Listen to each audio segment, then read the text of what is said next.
Good morning, social media world. You know, haven't told this side of the story, so I thought you might enjoy this on a Sunday morning. So, I worked in a factory for 19 and a half years. That was my life, that's all I did. So, whenever I ventured out to start my own small business, I took that same ethic and I put it towards my own business. I'd grown somebody else's business for 2 decades, it's time to grow my own. And I had a lot of lessons that I had learned and professional trainings I accepted. And, you learn from good and you learn from bad. And believe me, I had plenty of bad to learn from too and what not to do.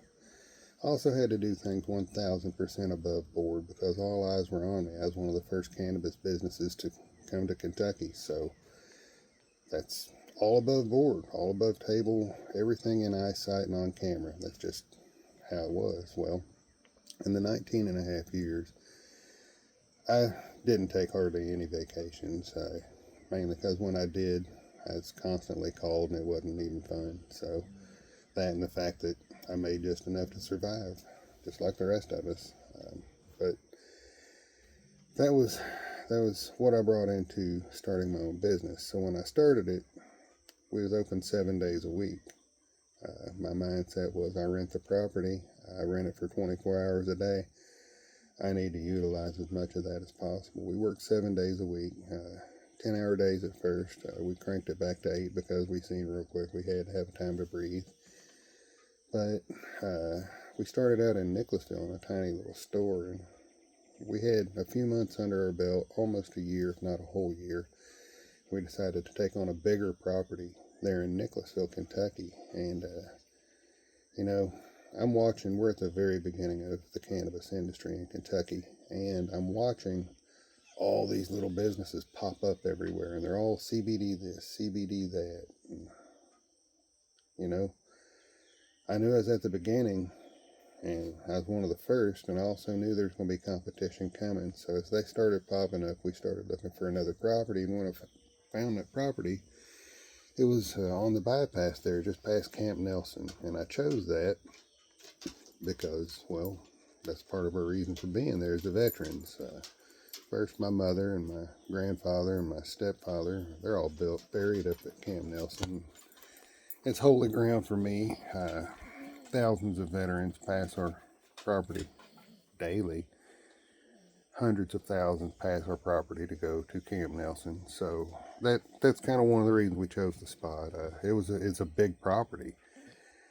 We paid a lot more than I wanted to rent it, but we rented it because we wanted to create community, and my original plan was to create a cannabis cafe there, which leads into the next part of the story. So we rent this property to build community and have these events and do small businesses and such. And again, we're just there to promote people. It helps people see us, but we're there trying to literally just help people promote small businesses and such and bring community together. So we rent this big property, and well, that was in 2019, August, if I'm not mistaken. Let's see, August, September, October, November. So less than a quarter of a year later, we're there, we're footprints in, waving our flag out there. Hi, how are you? We're a small business and we're here. And it's slow taking off, believe it or not. Mainly because cannabis consumers didn't even think anything about CBD, which, guys, I'm telling you, it's 90% of anything medical cannabis. But I digress. So we're selling CBD out here. We've been there about 4 months. Traffic's picking up, but it's slow. And then the world shuts down. Guys, I hadn't took a vacation in years. I just left a job that was my security for almost 2 decades. Started my own business with my last $350. And they shut the whole world down 4 months after I start in that location. Okay, well, so I hadn't had a vacation in many years, and looking around, I thought, maybe we'll take a week or two and see what happens. Well, I put a sign over the door because literally they shut the world down. and there weren't even cars passing. We expected 30,000 cars a day passing. There might have been 1,000. Guys, I don't know if you remember when COVID shut the world down, but people didn't go anywhere. They stayed home, they locked down, just like they was told. We did too for the first few days. Then, within that first few days, I said on social media a whole lot, just like the rest of you. But I'm involved in the cannabis community worldwide, and all the cannabis consumers were taking note that they weren't as sick as everybody else, or they wasn't having the effects of this disease as everybody else was seeing. I thought, well, if that's the case, and I'm not at work, I'm withholding an antiviral, because I knew it was an antiviral long before it was proven. But to see it reconfirmed worldwide in China, Australia, Amsterdam, all these other places around our world, I'm going to go open the store back up. Plus, that rent payment's still due. The bills are still got to get paid. And I've got a brand new business that's not bringing in hardly anything. So we need every hour possible, and we need to help every client we can. For us and them. Well, so we go open up again. Kentucky CBD Pharmacy reopens about a week after we'd shut down with the pandemic. And that was on governor's orders. So when we opened back up, it was basically against governor's orders. But we wasn't churches, we wasn't big businesses, and nobody had eyes on us. So that's the way I liked it at the time. So we went with that. Well, it turns out when they shut the whole world down, they took your ability to go to church away. So they used cops for that. But at the very beginning, there wasn't even cops out running radar or watching people for speed and being told if you get in an auto accident, take note, put it to the side. If you need medical assistance, call for that. Guys, I don't know if you remember that, but there weren't even cops available to help whenever COVID was hitting everything. Everything was going crazy, and the police were on standby. I don't know if you remember that, but believe me, I do. And the reason that's such a vivid reality and memory to me is because, again, I just started a new business. Keep in mind, it's a cannabis business. We couldn't bank like everybody else. Our banks took full advantage of us. We're a small business. We're just two normal people. We're not supported with investors. We're not any of that. We're just like you and everybody else. But our banks decided to overcharge us just to have an account because we're a cannabis business. There was no protocol, so they just made up a number. Literally, they made up a number. We paid them $300 a month just to have an account with them so they could watch our account. That was reality. Card processors, they'd turn us off all the time. Getting anybody to give us the ability to sell our products and use a credit card was almost impossible, and almost a weekly or at least bi-weekly issue we had to switch around and move, and it was very difficult, which meant in the very beginning and during COVID, we were mainly a cash business. Now keep in mind, the cops aren't anywhere. We're a total cash business, and we're out here like sitting ducks. That's what we was protecting ourselves from. Any sale we had was a potential problem in every way. With the exception, we're selling an antiviral, a natural antiviral that could have saved hundreds and hundreds and thousands of lives, if not more, throughout this pandemic. But nobody heard that. So I had artwork commissioned on it in April of 2020, 4/20 by the way. I had my artwork commissioned by a friend, as a high school friend, Ian Bartley. He's got a mind he doesn't even realize what he's got. He is a blessing on this planet to be able to think and put it down on paper and it be exactly what you think. I mean, anyway, I had the idea of a hemp leaf standing next to a marijuana leaf, and make it cartoonish And above it says, "This virus can't survive us." And at the bottom, "Farmageddon 2020. So I had it commissioned, and I had it created, and I had it put on shirts. But I couldn't be the guy that was out there screaming, "Hey, I've got a marijuana product, and it'll keep you from getting COVID." That's where snake oil shit comes from, y'all, and I didn't want to be the guy. But I did enough to put it on artwork and, have it commissioned. I wanted to say it, but I couldn't scream it out loud. I remember Amish Sam went to prison for speaking his mind on what his products can do, and our government ain't above that. Believe me, that's part of the reason I started this. That's a whole nother video, but yeah, I've dealt with him before too, so that's a part of our beginning to sell hemp products in Kentucky. We re-legalized cannabis, y'all. In 1937, that's what they prohibited, was cannabis hemp.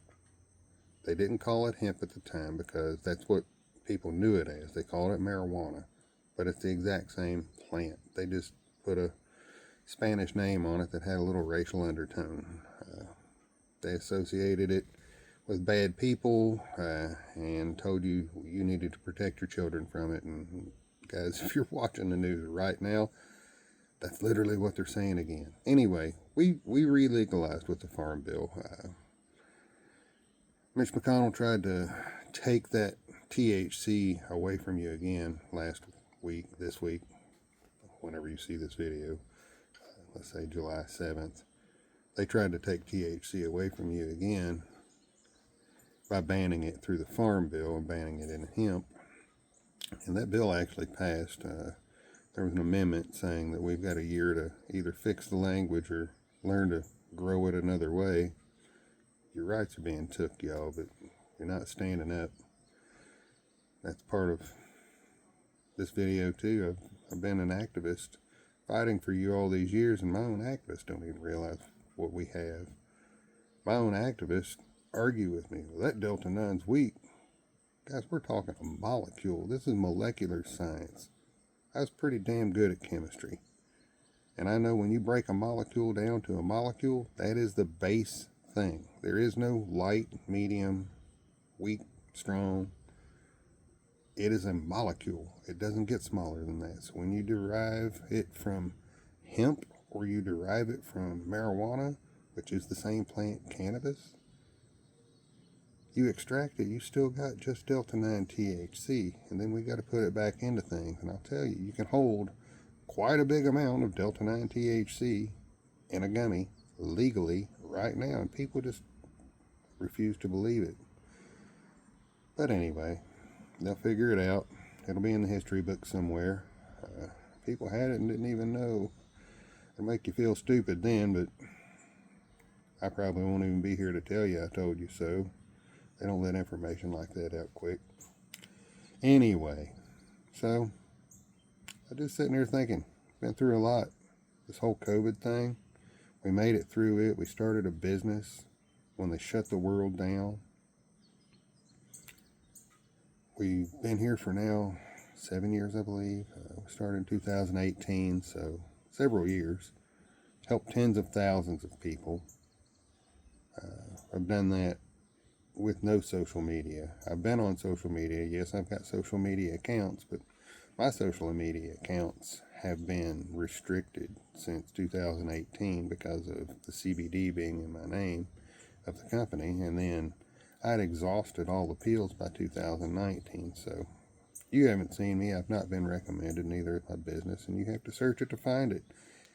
We're a very well kept secret, but that's not just here in Kentucky. That's on social media and part of a bigger problem. We're still fighting Kentucky, even though we're also fighting it nationally. And guys, we're literally fighting it alone. Us and a handful of other organizations and small businesses and activists that know what's going on are standing here in the sea of supporters telling you how to do it, and you're just not hearing it. Kentucky Hemp Association, Kentucky Cannabis Freedom Coalition, they have different missions. They're both pro-cannabis. The Kentucky Hemp Association, they want to make sure the products you have are safe. They don't want to restrict you. We know we can grow this plant. We can put a whole new economy to Kentucky. And again, literally could have saved millions of lives. But we've had to operate under laws, restrictions, through propaganda and lies. Just like a century ago, right after the Spanish flu. Kentucky Cannabis Freedom Coalition. They've always supported medical cannabis. They do not support this medical cannabis bill because that's not the bill that we put through Frankfurt as a medical cannabis bill, or the bill you heard about all those years that we stood there and we fought with K4MM with.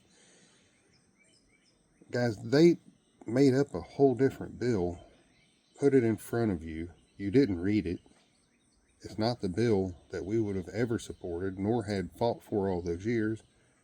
Then they passed the bill and said, hey, we support medical cannabis, and everybody just clapped. Again, nobody read what they did. The activists weren't there celebrating this. You should have caught on to that, but you didn't. You just kept clapping like a trained seal. Even with me sitting here screaming, they're lying to you. They baited and switched you.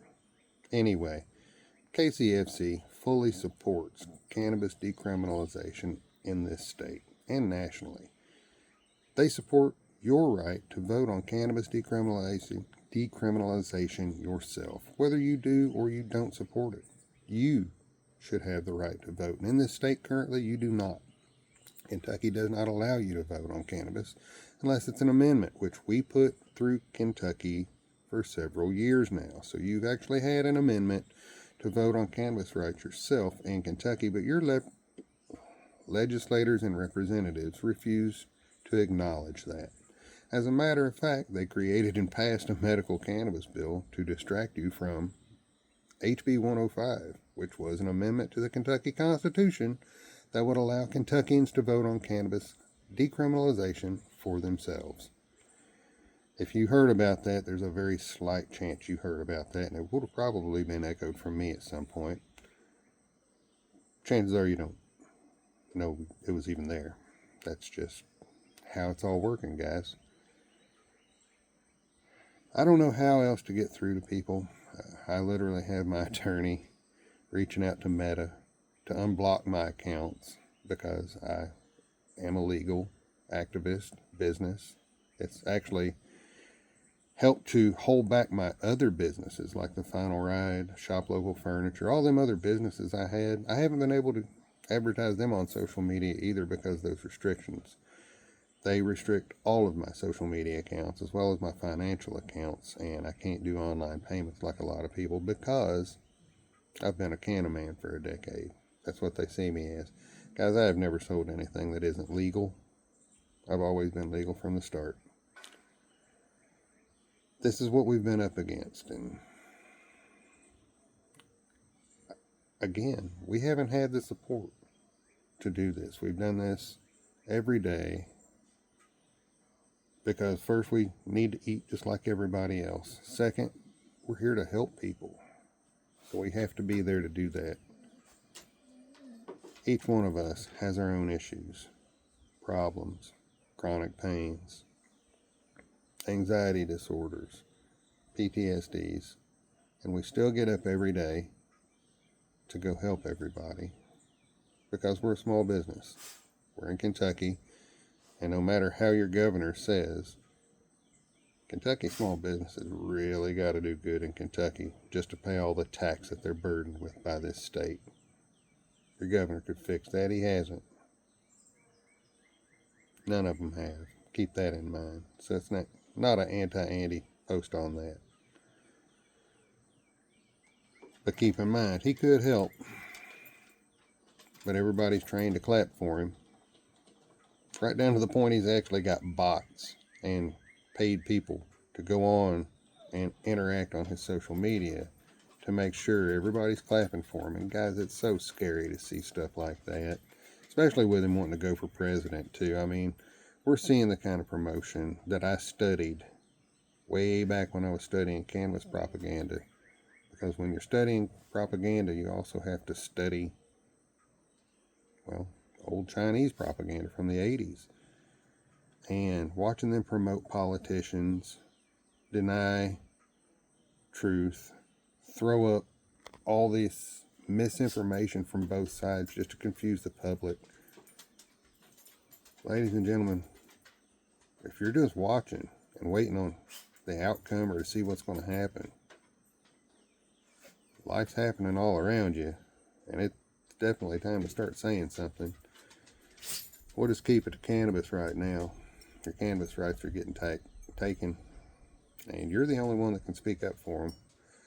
Freedom's never been free, never will be, and a politician ain't going to vote themselves out of power or authority. We try it the right way, we ask, we show the studies. Believe me, they've got them. They need to see that people are willing to stand up for themselves. And that's literally all they got to see. And I mean physically, stand up for yourself. This isn't a call for violence. It never would be, never will be. But it is a call for you to stand up for yourself. Because I'll tell you, the activists are getting tired of standing up for millions of people that are just watching us stand there and fight for them. You have to help us get this word out, because all our social medias are restricted and shadow banned and not recommended. Because we're the ones trying to help you, not the ones trying to make you get signed up for your part of the state program or anything like that. Our goal is for you to be able to grow this plant freely in your yard. I shouldn't have to sell you this. I should be an accessory business, and that's always been what I've said. Just keep in mind, as an accessory business in my own mind, I sell the best and the highest quality. And the potencies are so measured, you don't have to worry about a wildly strong gummy. If you don't want a wildly strong gummy, you just tell us what you want, and we show you the level of escalation to choose from. And then you have your abilities. Anyway, it's not a commercial. Just out here enjoying a Sunday morning that my phone ain't ringing and I ain't on an emergency pet call. We're probably going to get in a hot tub, because when we get a free hour, we do 20 minutes of social media video, then we chill till that phone rings. Enjoy your Sunday, y'all. If you're down at the lake, you might see me at Pandora with a fishing pole later. Might not. Might be on calls. 24 hours a day, 7 days a week. Holidays and weekends. That's my schedule. Thanks for tuning in, y'all. If you want to see more videos, subscribe. Ask me to share more. Need that encouragement. Mainly because I don't know what videos hit, because I don't get views. Share them.